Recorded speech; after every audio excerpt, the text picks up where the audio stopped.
um voto bem extenso, então, se não houver oposição, eu leio apenas a emenda e faço um comentário ou outro se necessário. Pois não. Colocando à disposição das partes, o voto já foi disponibilizado previamente a todos. Eu digo o seguinte: no sistema de livre apreciação da prova, como regra, não há hierarquia prévia entre os meios de prova, tampouco valor pré-determinado por lei para cada meio de prova. A regra é a admissibilidade de todas as provas relevantes, desde que lícitas, para o acertamento dos fatos. Sob o marco da concepção racionalista, a liberdade de apreciação da prova deve ser preenchida por critérios racionais de apuração dos fatos, a fim de evitar a substituição do arbítrio legislativo pelo arbítrio judicial. A admissibilidade da prova no processo judicial é condicionada a que, além de não ser ilegal, a prova seja epistemicamente confiável e tenha um mínimo potencial cognoscitivo para demonstrar o enunciado de fato alegado e que se visa a provar. A idoneidade epistêmica da prova é um atributo que pode funcionar tanto como um requisito de admissibilidade quanto como um critério de valoração da prova, embora em graus distintos e nem sempre facilmente diferenciáveis pelo órgão julgador.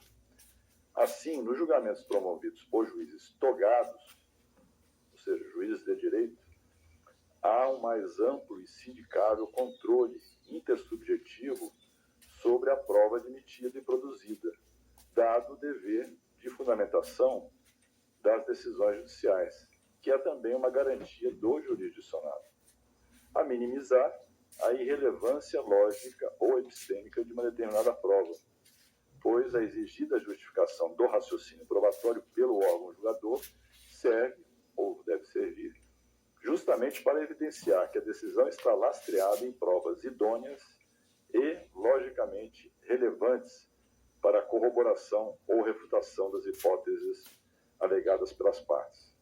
Já nos processos de competência do tribunal do júri, a ausência de dever de motivação das decisões judiciais dificulta o controle da racionalidade dos vereditos, visto que não há exteriorização das razões que levaram às decisões dos jurados.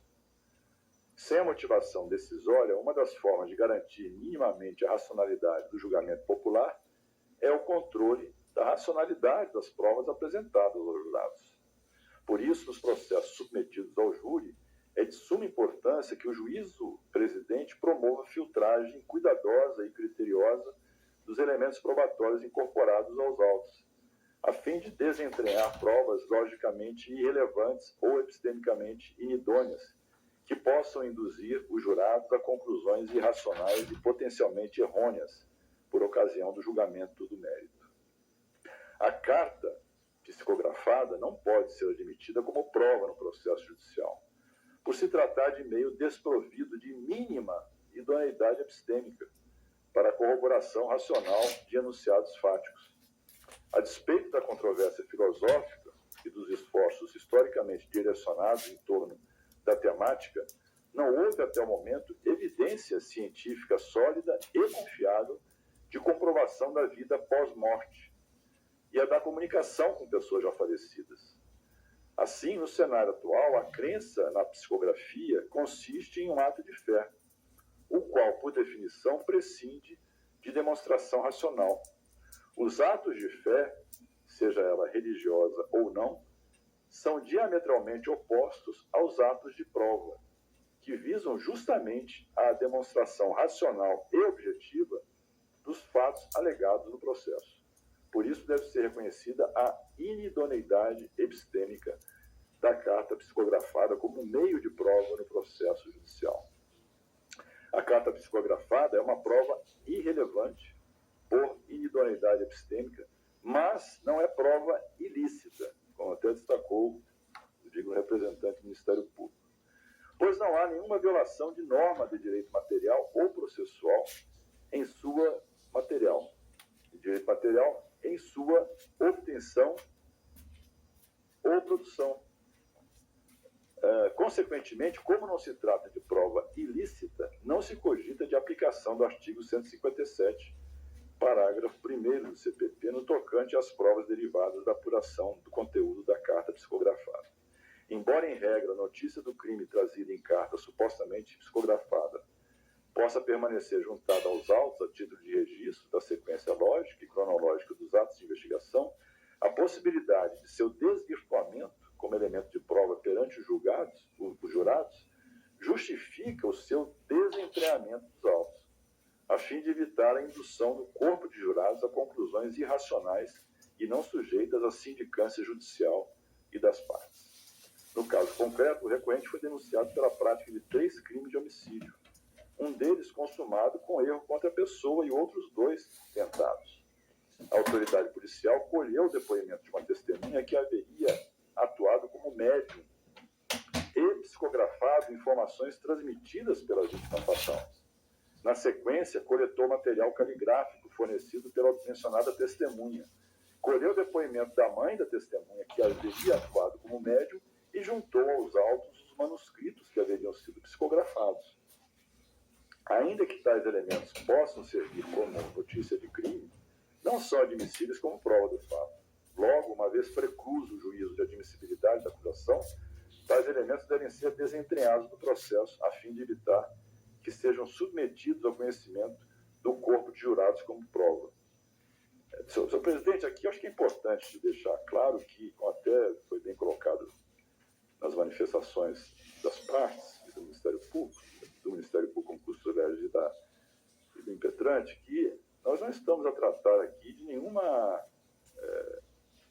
ressalva ou crítica à fé de ninguém. Nós estamos aqui a tratar da possibilidade de que algo que pertence ao campo da fé religiosa, da liberdade religiosa, possa ser utilizado no processo judicial como meio de prova epistemicamente válido, né? Sem o controle, inclusive, da possibilidade de contraprova e de certificação da originalidade e fiabilidade dessa prova.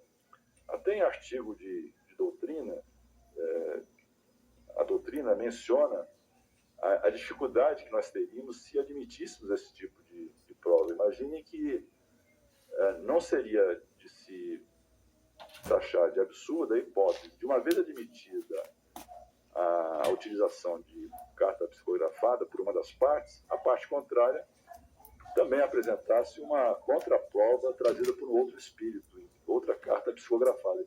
E ficaríamos, portanto, discutindo coisas do além, né,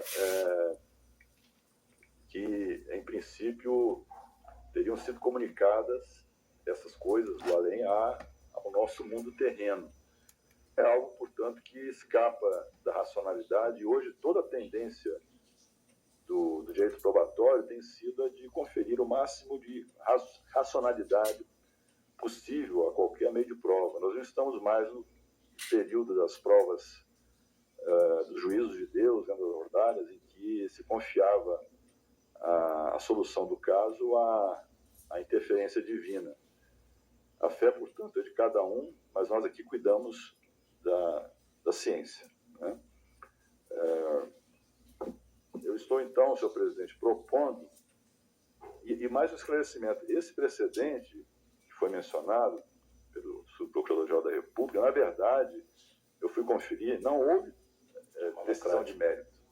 Simplesmente se deu andamento, se converteu um agravo regimental em que se discutia esse tema em recurso especial, mas a tramitação longa desse processo acabou por levar à extinção da punibilidade sem que se houvesse decidido a respeito. Então, este é o primeiro caso, efetivamente, que pelo menos o STJ, salvo o melhor juízo, decide o mérito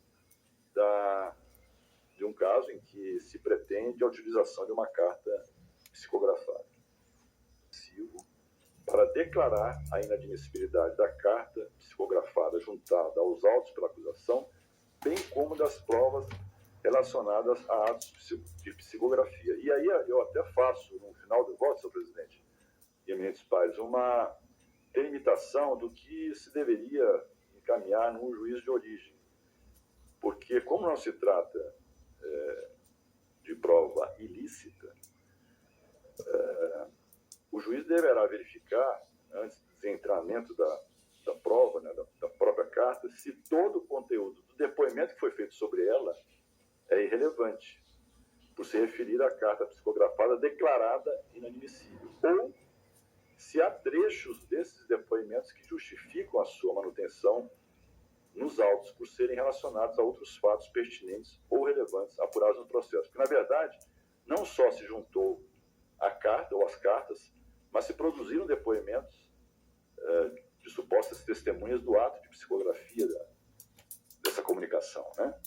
Então, de nada adianta retirar a carta dos autos se nós mantivermos os depoimentos que falam sobre o conteúdo da carta.